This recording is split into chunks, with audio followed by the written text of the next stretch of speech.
Welcome to the Healing Cocoon.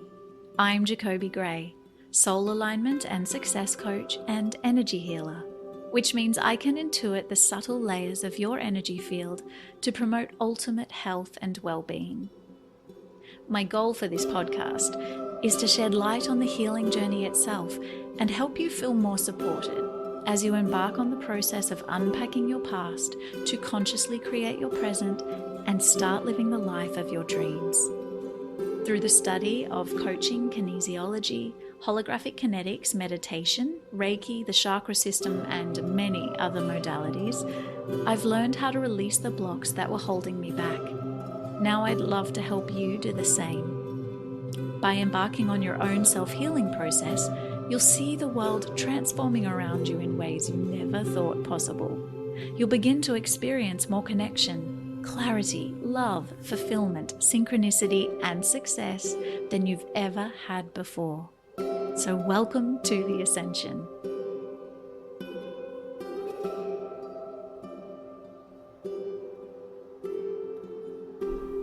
Hello, beautiful humans, and welcome back to another Metamorphosis Chat. And today is number 7. We're at the final chakra, the 7th chakra in this 7-episode series, talking about each chakra in depth. Well, not so much in depth, but maybe more of an overview. I've been choosing to focus on 3 attributes of each chakra just to give you a feel for each chakra if this is the first time you've ever encountered this kind of work or understanding or knowledge, or you're just looking to go a little bit deeper.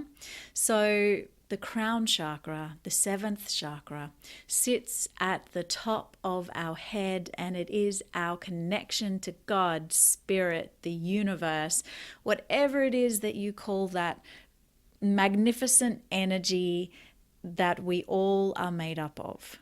That is the crown chakra. It is our gateway to our higher selves, but beyond our higher self, like the universe, universal knowledge, universal consciousness, enlightenment. It is the ultimate. So the element for this chakra is thought, and the Sanskrit name is Sahasrara, which actually means thousandfold. And if you listened to last week, I gave a little bit away when I said that the number of lotus petals that we have for the crown chakra is 1,000, and that is hence the meaning of thousandfold. But the reason why it's 1,000 is because the Hindus believe that numbers, anything with numbers 1s and 0s, represent infinity. So 100, 1,000, 10,000, they're all representations of the idea of infinity. So the fact that the lotus petal has 1,000, the lotus flower has 1,000 petals for the crown chakra or the 7th chakra is a metaphor for the infinity of the universe that we strive to achieve and touch and become and embody. And speaking of embody, that is the signifying statement of this chakra. I embody. And the color is violet. So last week I mentioned that as we came through the third eye, we're looking at indigo, which is more of a deeper purple color, bluey purple color. And then we come up into violet, which is tending to sort of lead, it's a lighter purple leading more towards, I guess it probably has more of a touch of a pink because it's a bit lighter. But it's going violet to white.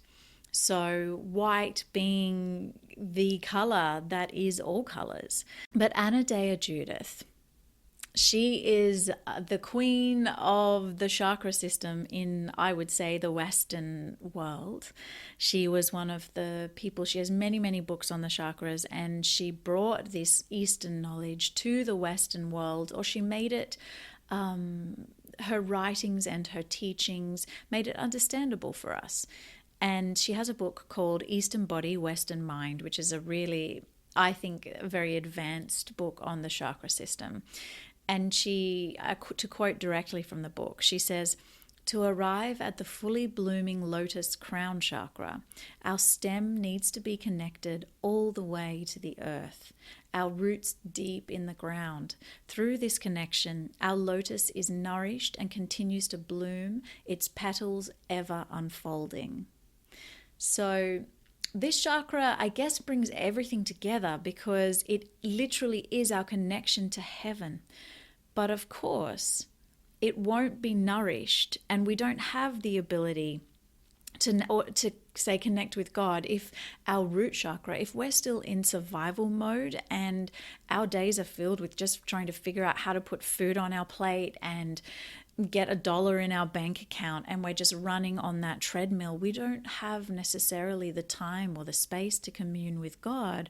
And of course, if we are communing with the universe or God or whatever it is, spirit, then naturally we are in a state of flow and we're not caught up so much in the rat race. And as you know, we've come up through the third eye chakra, where we've started to engage with synchronicities and signs, and our life is much more of a beautiful flowing dance, as opposed to when we're caught in those lower frequencies of the unrealized root chakra, which is just trying to survive and caught in a fear cycle of not having enough and a scarcity mindset. So we need our root chakra to be fully developed and healthy and balanced. We need to be connected with our ability to thrive, with our prosperity, with our sense of security. Because when that chakra is rooted into the ground, so when the stem of the lotus flower or the lotus flower is embedded in the earth, then of course the flower can bloom. And it's very important, as we remember, because this chakra is taking us up, up, up, up, that we must simultaneously be going down, down, down, down, and rooting ourselves into the ground. So the dominant, the enemy, that's where I finally decided to rest in terms of the definition of the most negatively impacting force of each chakra. We're talking attachment. We are talking attachment to our thoughts, to our identities. And the primary function of this chakra is understanding. And of course, when you have understanding, it loosens the grip of attachment. So as you can see, those are the two opposing forces. A balanced crown chakra will have you in a space of understanding, and an unbalanced crown chakra will have you in a space of attachment and holding on for dear life to the things that you know to be true based on your experiences in the world, which will be filters and projections of childhood experiences and, all the things that have happened to you in your life. So they're not necessarily the truth of the universe. They're the truth of your lived life, but it's not the ultimate truth. And the three attributes that I'm choosing to focus on is intelligence and enlightenment and bliss. So, I mean, they're all the same thing, because if you achieve enlightenment, you achieve bliss. And of course, the intelligence of the universe, in very much in that intellectual sense of us understanding, is also, it goes hand in hand with enlightenment. So you know that it seems that every second chakra I seem to have difficulties separating, and I was saying that's because these are the more feminine chakras, but actually this chakra is our uni chakra. It is all masculine, it is all feminine, it is all one, it is unity, it's grace, this chakra. And so I will talk about these individual attributes, but they're kind of all one and the same, representing the ultimate oneness of the universe, which we are here to try to embody. And that is something that can happen as this chakra opens up, and you have people who, who are on their spiritual journey, and they're trying to get higher and higher and higher, and they're reaching for the stratosphere, for the quantum field, for God. And we are earthlings. We are here this lifetime to be on this 3D planet. And while we are striving to achieve 5D, 6D, 7D, 12D, whatever it is, whatever dimension, D meaning dimension, whatever dimension it is that you're trying to expand into, we are here in this earthly form in a 3-dimensional reality. And it's very important as this crown chakra opens up that we don't psychologically become unbalanced by losing connection to our earthly selves. Because if you go too far into the ethos and you spend all day meditating and floating around, it's very hard to manifest anything on the physical plane. You will wander around in a state of bliss and happiness and that song, Don't Worry, Be Happy.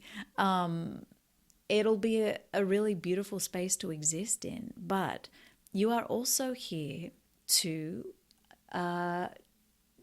create change, positive change, and transform this planet. So if you are blessed enough to open your crown chakra and have the experience of oneness, the goal then is to help everybody around you reach that state. And not to take that literally. You're not then meant to become sort of some spiritual guru if you feel called to, and that is your sole purpose, absolutely. But there are many, many ways that we can help to transform the planet. The idea is to get everybody out of survival mode, getting everybody balanced in their root chakra so that they have the opportunity to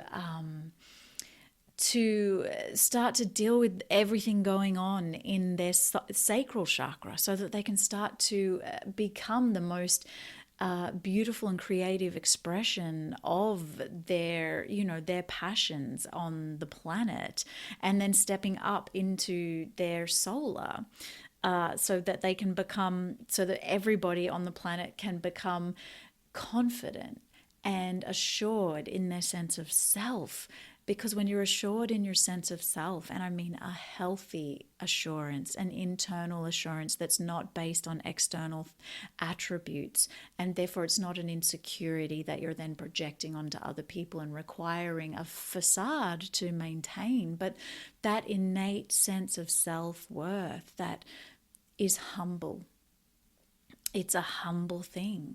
And so as our crown chakra opens, our goal is to create ways and means of helping everybody else on the planet to stabilize and balance their chakras so that they can move up to opening up their crown chakra and have the experience of bliss as well. So lots of people on their spiritual journey, they're seeking, but at some point you need to turn that energy around and bring it back down to the earth. So this is the rainbow bridge, right? So the earth is one side of the bridge. That's where you step onto the bridge, and heaven is where you step off. Or alternatively, heaven is where you step on and earth is where you step off. When you're a little soul coming from the other side, being born onto the planet, you're literally starting on one side of the rainbow bridge and kind of like being shot out down onto planet Earth, and the goal then, ironically, is to work your way back up through the rainbow bridge to come back into the understanding of the oneness, and then you got to turn it all around again and shoot it back down your chakra system so that you can then manifest all the goodness that you are on the physical plane to help others. So that is true enlightenment, guys. That is the journey. That is the journey. It's what we're all trying to do, whether we know it or not, but that's kind of it. I'm jumping in here because I want to ask you a question. Have you ever considered coaching and energy clearing as an option to support your personal healing journey? We often turn to therapy for unpacking the past, but what about what you want to create for your future? Coaching is a great tool for defining the action steps that will move you forward, and energy clearing removes the resistance to those action steps. So my unique offering called The Blend, which is a combination of the two, can be complementary to your deep dive into past traumas with your therapist, or used as a tool on its own to radically strip away the energetics that no longer serve you, so you can consciously define the parameters of your life. Because most people's lives are defined by the parameters of their mind, not the other way around. Coaching and energy clearing makes conscious what is unconscious, so that you no longer are a servant to your outdated protective programming, noisy thought patterns, family energetics, and whatever else is going on inside your mind. So if you'd like to learn more about the blend and how it could support you transitioning into a more fulfilled version of yourself and your life, go to our website, which is also listed in the show notes of this episode at www.urbanascension.co, that's .co, not .com, and schedule a free half-hour discovery call with me, because I would love to chat about what's holding you back and how I can help you move forward. So, intelligence, this is the chakra ruling understanding, and literally it's the ruling of the mind. So it is intellectual, but it's also thoughtfulness. It's open-mindedness versus closed-mindedness. It's knowing, understanding, comprehending. It's information. It's how you sort through that information. It's information overload versus having a really clear understanding of what it is that you're processing. So it's very much about the mind, which then, if I flip to, say, the bliss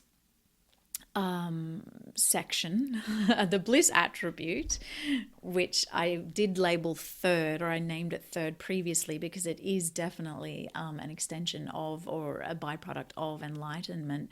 But also bliss, the opposite of that is the misery, and it's the misery of attachment, which is our monkey mind, our looping mind. It is our programs. And of course, the third eye chakra is the one where we have the veil lifted. And so these two chakras, we're definitely moving into those realms of quantum, the quantumness. So, I mean, it is attachment that is at the root of all misery. Literally, the attachment to your arm, which then you may lose somehow in a freak accident, and the misery of then experiencing life without, whereas previously you knew life with. And you're still attached to life with, whether it's on an emotional level, and it's the attachment to a person. It's a person that you're trying to define your self-worth through. And so you need them. You're attached to them. You require them to love you, to validate you. And when they don't, when that attachment isn't reciprocated, you are in pain. It's the loss of someone when they pass. You're attached to life with them, and so life without them is misery, it's pain. You're attached to an idea of who you will become in this life. As a child, you decide you want to be a famous singer, and you do everything you can on the material plane to make that happen. And then you get to a point where it looks like it's not going to unfold, that you're going to have a singing career equal to Madonna or Beyonce or Britney or whoever it is that you're aspiring to be. And so you need to reconcile this mental attachment that you had to the idea of what you wanted to be for the state of being that you actually are in this present moment. And that is when we can let go of our attachments and transcend our attachments, we achieve bliss and the transcendence of those attachments is through enlightenment. And the enlightenment is awakening. And the awakening comes from the ability to witness the self. So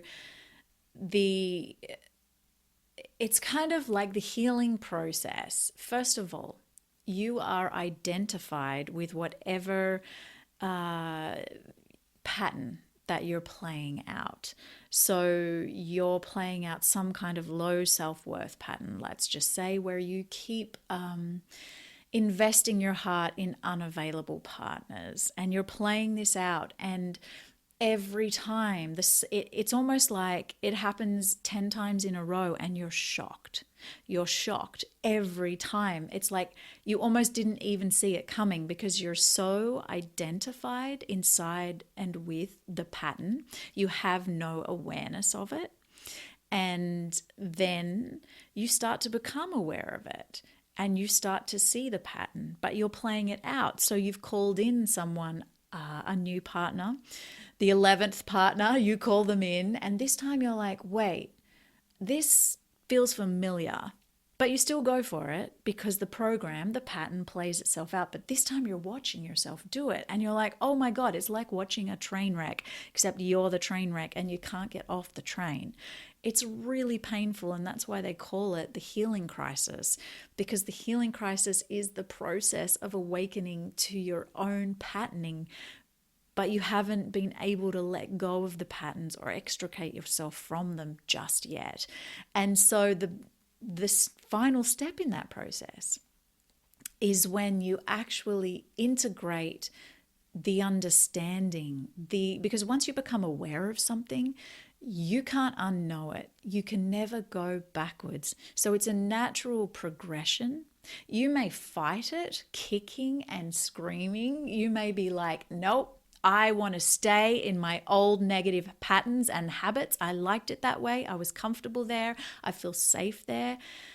But I'm sorry, once you get that little glimmer of awareness, once you see that there is another way, you can't go back. And so ultimately, if you were to surrender at the very moment that you had the awareness that you were dating unavailable men, if you were able to surrender all attachment, all pain in that very moment, you would be fully integrated, and you would have an enlightening, an enlightenment, or you would step into a space of enlightenment around that program.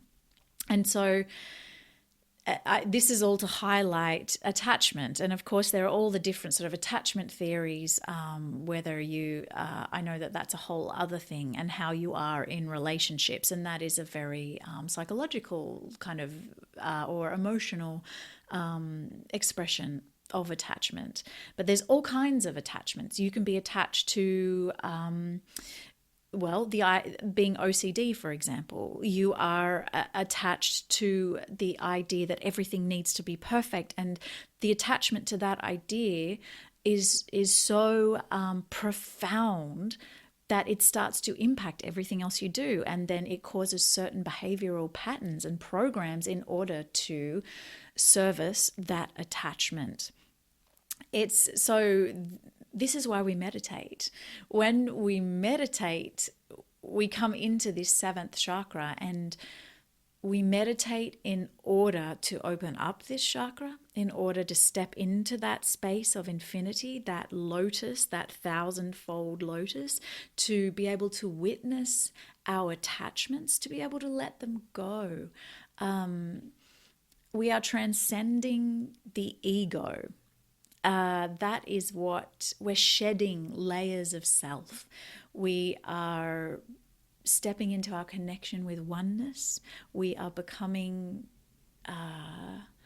it is that understanding that everything is vibration and frequency, and we are all vibrating. Every single part of us at our smallest particle is a vibration, and everything, whether it's vibrating slow enough that it becomes dense enough to form an actual table in front of you, or it's vibrating so fast you can't see it, so someone's energy field. It is the understanding that at at the root of everything, we are all made up of the same stuff. There's that saying that I really love, we are all made of stars because we are the stars.